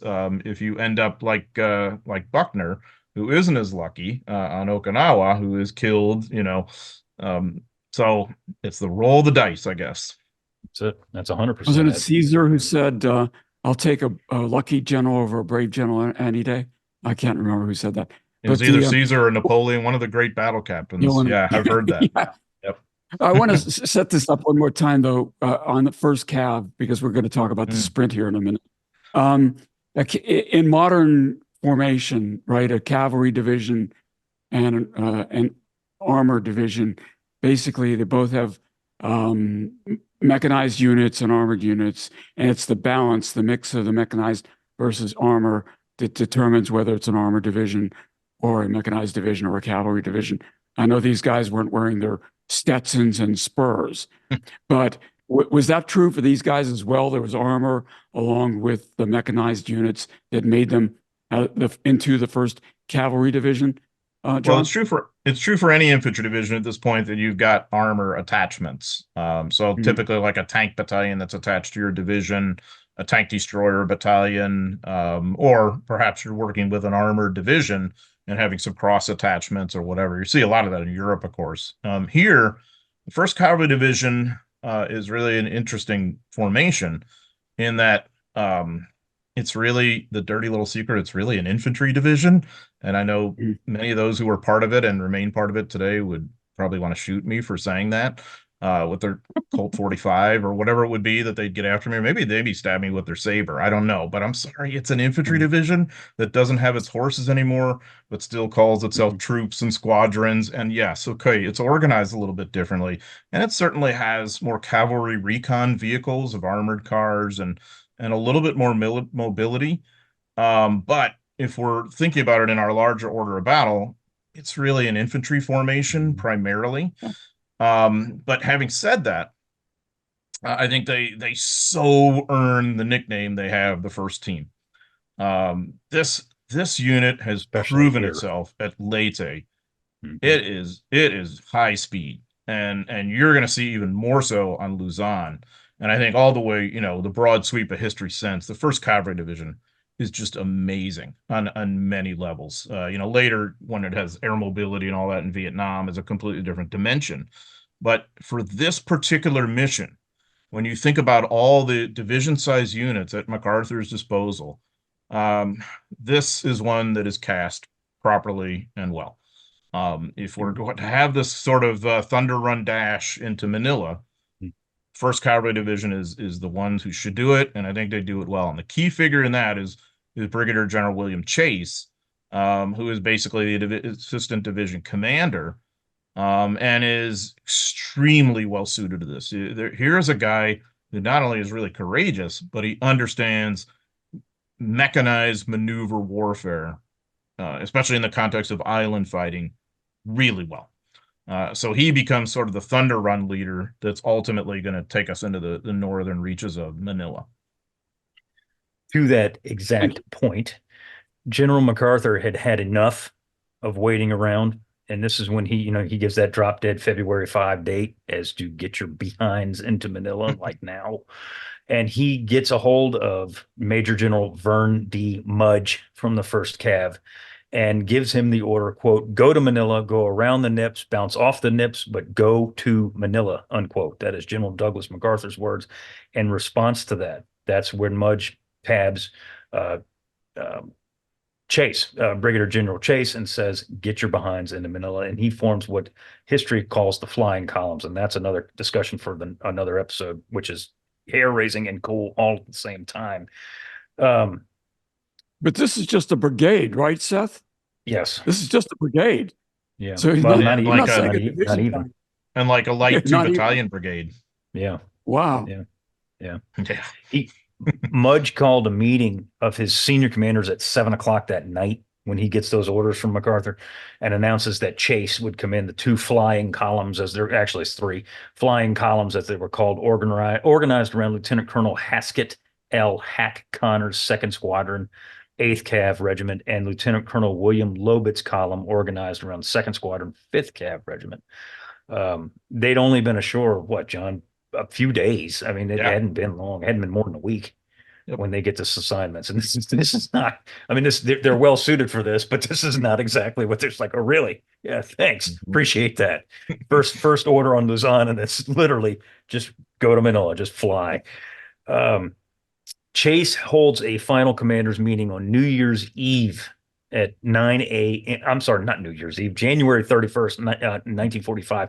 And he issues a final written field order later that night.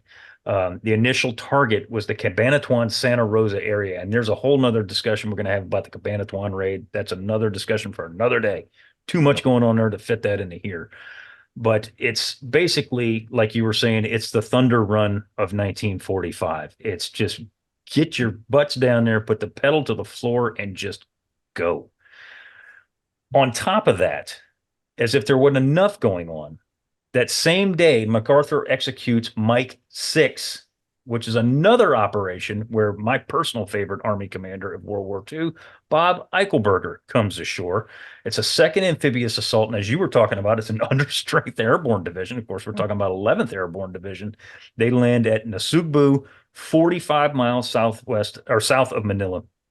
Now, John, these guys, they do a very similar operation to get to the outskirts of Manila, as do Mudge's or William Chase's Cav guys. These guys are flying. They go through Nasugbu, which is a town that had been virtually untouched by the war, which you can't say much. You can't say that about many of the cities or towns on Luzon.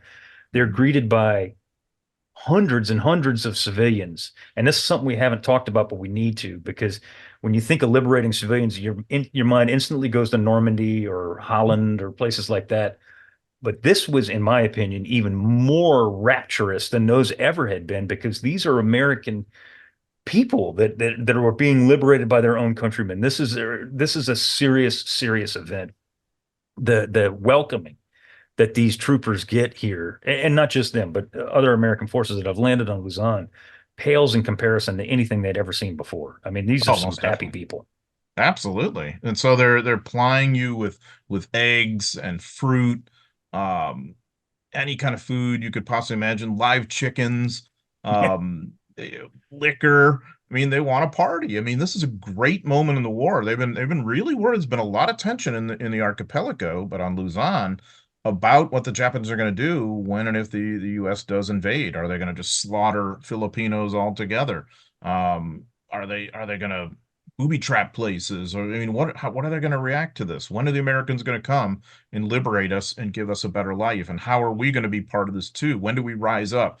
Where are guerrillas operating? I mean, all these different guerrilla organizations that mean different things politically. I mean, that's in the mix too. I mean, this is, and of course, the other thing too is, remember, the Filipino guerrillas are very much embedded into MacArthur's order of Yes. battle and his chain of command.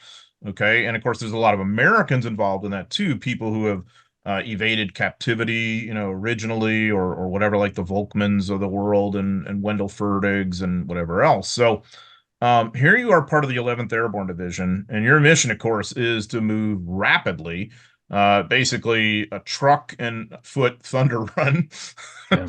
up Mhm. from Nasugbu all the way to the southern reaches of Manila. And yet you've got these crowds in front of you. It really Can't get reminds me through 'em. most of Market Garden in Holland. Yes.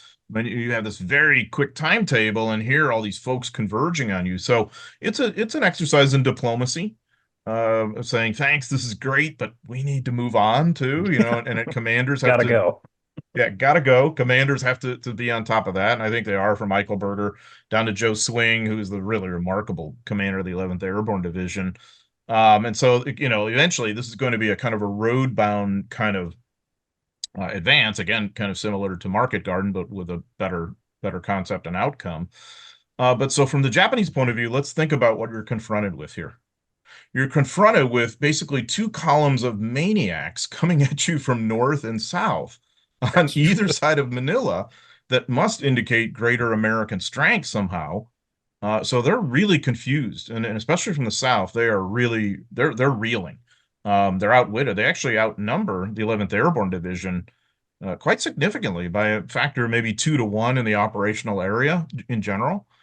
This really doesn't matter because they're running around, reacting to all this, and they're not fighting particularly well. Whereas First Cavalry Division is a little better suited to what it's up against, but still it's a very perilous mission. And let's not forget too, 37th Infantry Division is coming in too, maybe not in the whole Thunder Run thing, but as a supporting element that eventually is going to advance shoulder to shoulder with First Cav once they're actually in Manila. So this is really some of the first teamers in the Pacific we've got now, and especially from the command level. Mudge is really good, and he unfortunately is going to be badly wounded, have to be evacuated. Chase is remarkable. Griswold is just first rate. Leitner, who is the commander of the 37th Division, is really arguably the best National Guard general of the entire war. And then, of course, we have Swing and we have Eichelberger coming from the other direction. So I think that puts a lot of pressure on the Japanese, both north and south. From the 11th Airborne point of view, of course, you have this initial advance, you capture one of the key bridges, Right. and then we're able to go forward as if there was ever any doubt with the airborne drop on Tagaytay Ridge. So this is what I think is so interesting, is that MacArthur puts Eichelberger ashore, and the initial order is, well, just land a regiment and kind of see what develops. See what Just happens. do a recon in force, and then maybe you can get back aboard ship if it doesn't look promising. Really? Do you think that Eichelberger is ever going to do that? He's like the pushy salesman once his foot's in the door. He's coming into your house. I mean, I'm sorry. So Eichelberger, I don't think personally ever truly considered the retrograde on any level. I think he was going to take this for whatever he possibly could. And I think Joe Swing was a very much willing partner. That's exactly how he saw it as well. Well, the way it shakes out too initially is it's made to order. The fact that the 11th gets ashore and they, as you mentioned, they take that Palico River Bridge literally before the Japanese are like, oh Christ. And the troopers are already across the bridge. Japanese don't even know what the hell's going on. And that bridge can't be understated because you talked about it earlier. The Japanese are blowing bridges all over the dang place. Mm-hmm. This is one, and it's a big one, that is captured completely intact, and it becomes a vein of American troops and supplies coming from this area into the southern portion of the city of Manila.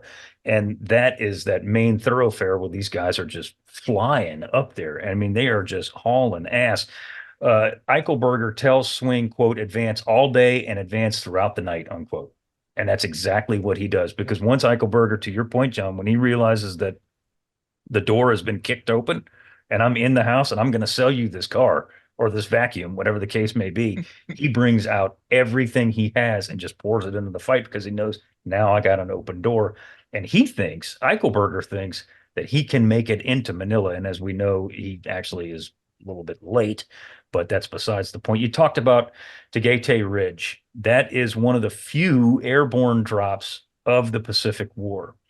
And this is on February 3rd, 1945. 2 waves of American paratroopers landed on and around the ridge. And I say around the ridge because, as I mentioned in the beginning of this episode, unfortunately, The drop pattern resembles a lot of the drop patterns from American airborne operations, specifically in Normandy, because 1,750 paratroopers drop and only 425 land in the right place.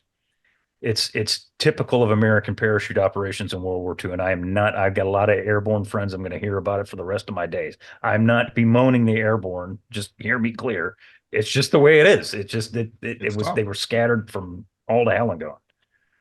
Yeah, it's tough to do. It's tough to pull off, even without a lot of enemy opposition, which there isn't that much here in this drop. It's just the confusion over where the drop zones are, and that happens, especially if you haven't been able to overfly it much, study aerial recon all that much, rehearse all that much. I mean, this is kind of on the fly, and so this is what's going to happen. Yeah. You know, so if we're not as lucky, maybe there are Japanese nearby who are going to react to this and chop up those paratroopers piecemeal as they're spread out. As it turns out, of course, they're going to have the time to assemble.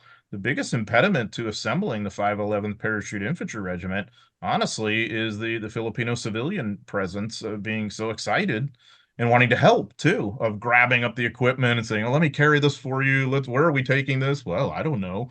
I mean, so it's it's a little festive, and it's a little surreal, but ultimately these units do come together and you have some level of unit integrity.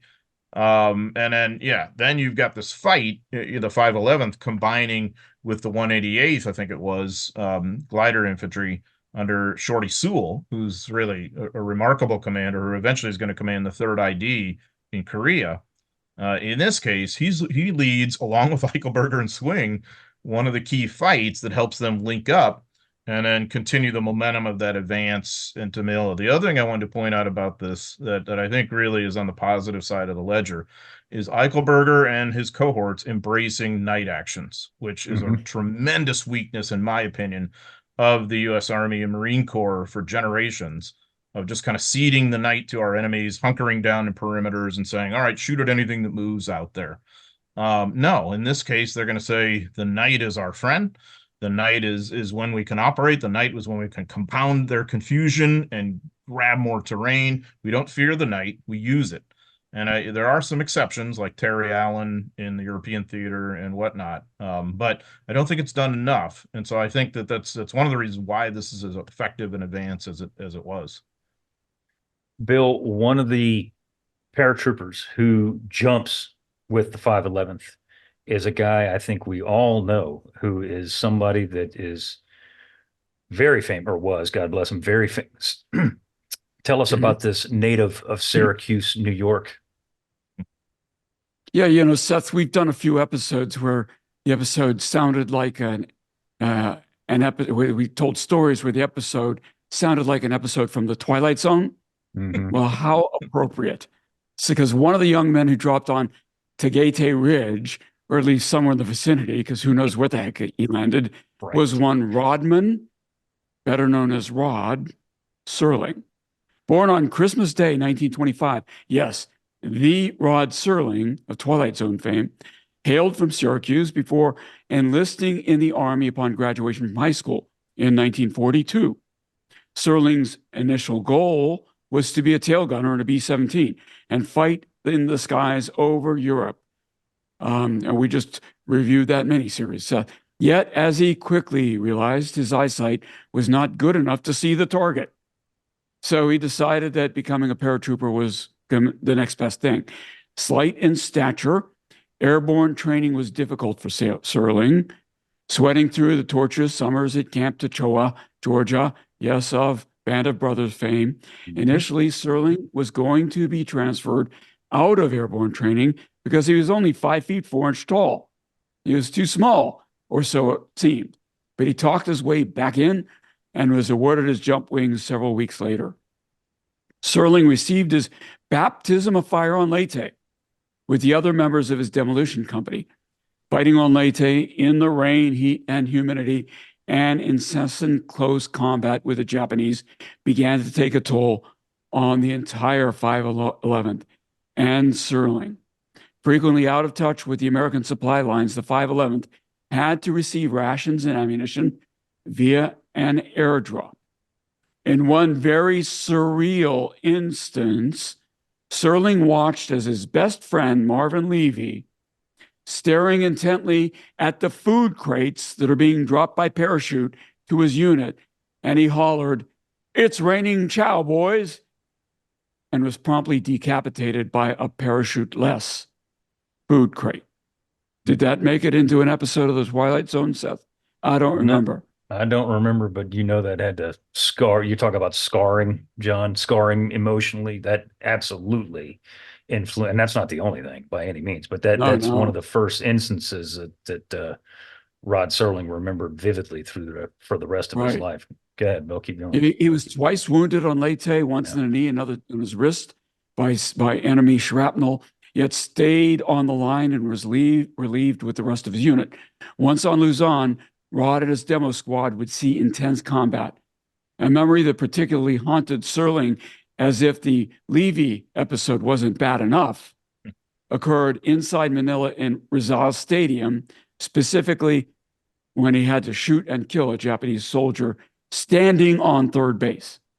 Recommended for a Bronze Star with V for valor for saving a Filipino woman during the Japanese artillery barrage, Serling would bring the war's memories home with him, and as we already intimated, eventually became one of the most celebrated TV writers in history. My personal encounter with Rod Serling happened when I was in high school, Seth, when he came to speak at Youngstown State University, and I went to see him with my dad and heard him talk. And my dad asked, it was a very small group of us, I think 15, 20 people, with Rod Serling. And my dad asked him a question because at the time he was doing beer commercials for Genesee beer. And my dad asked him, "Why Genesee of all beers, Rod?" And he said, "I don't know. I don't actually drink beer, but they pay me well." And that killed it for my dad. He lost all respect for Rod Serling. If I'd known he was this great World War II hero, I would have told Dad, you forget the beer issue. He's earned his right to do a beer commercial. Another story is the guy who lived across the street from my parents in Roanoke, Virginia, was a guy by the name of Nelson Bond, who was also a science fiction writer, who also knew Rod, who wrote a couple of stories that Rod based episodes on. But he never liked Rod because he accused Rod of stealing one of his stories for the Twilight Zone. But Nelson used to rail against Rod every time I asked him about him. Over to you, Seth. I don't know where to pick up after that. All I can say is that Rod Serling was an absolutely fascinating human being, and that is, He was. there's one of those people that, I mean, there's the list is about as long as my leg of if I had a DeLorean and a flux capacitor, who I would go back and do an oral history with. He's right near the top of that list.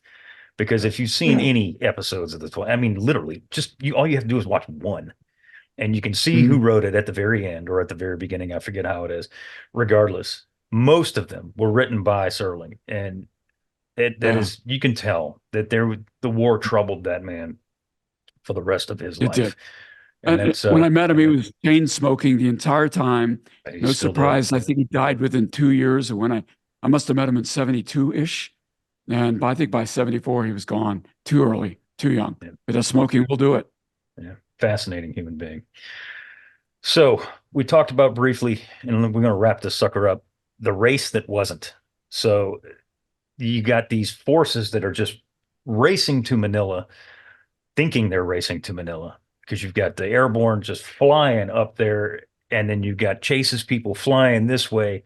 Well, the Airborne, they run into a buzzsaw as they get closer and closer into the southern outskirts of Manila. They're not necessarily in Manila, but right at the fringe.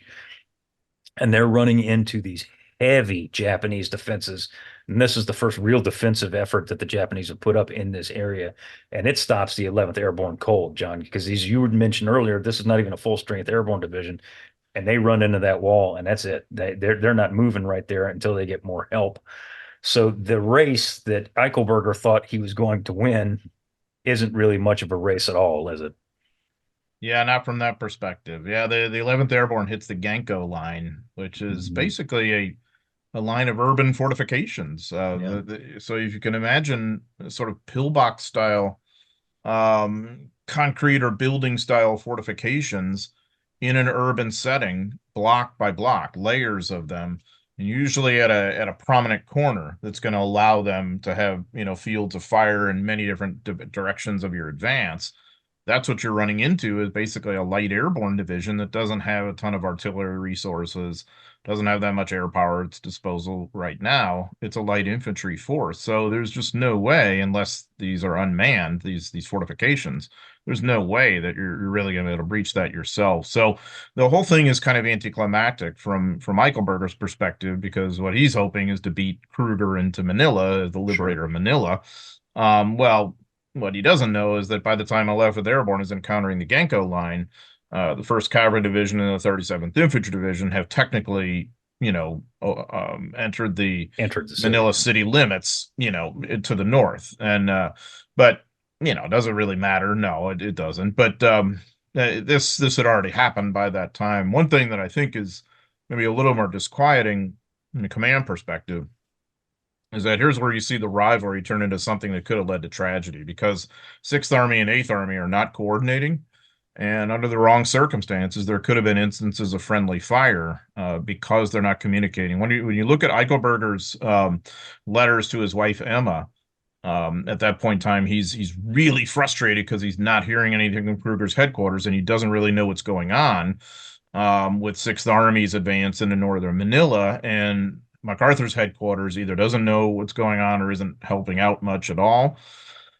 And Eichelberger is claiming to try and communicate with them, and I'm sure that's true, but by now the sort of proverbial horse is out of the barn. It's something they should have coordinated beforehand, so that they would have their comms all set and they would know who was planning to do what. Now it's happening in the heat of the moment, and so you end up with the kind of chaos that you have in battle. And I think under the wrong circumstances, this could have led to some serious friendly fire problems. Fortunately, it doesn't happen because the two sides never come into physical contact with each other. And so 11th Airborne has kind of stood down, and Eichelberger is for the other missions I mentioned to liberate the rest of the archipelago. Or 8th Army is not necessarily 11th Airborne in that, but yeah, and of course then the main arena of fighting will be to the north in Manila. Yep. On February 3rd, exactly, elements of the 1st Cav pushed into the northern outskirts of Manila, like you were just talking about, John, with only the steep-sided Tuliahan River separating them from the city proper. A squadron of 8th Cav reached the bridge just moments after the Japanese had finished preparing it for demolition.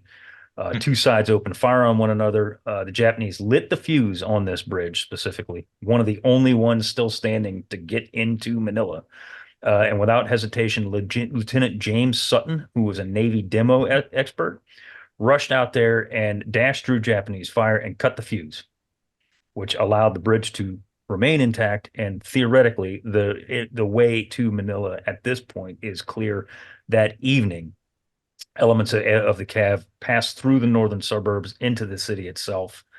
And while the race, so-called, was essentially over, the fight for Manila had just begun. Actually, it hadn't even really begun yet at this point. And this is just a hellacious event that I would say is probably worse if you take out the Eastern Front, Stalingrad, which is the obvious.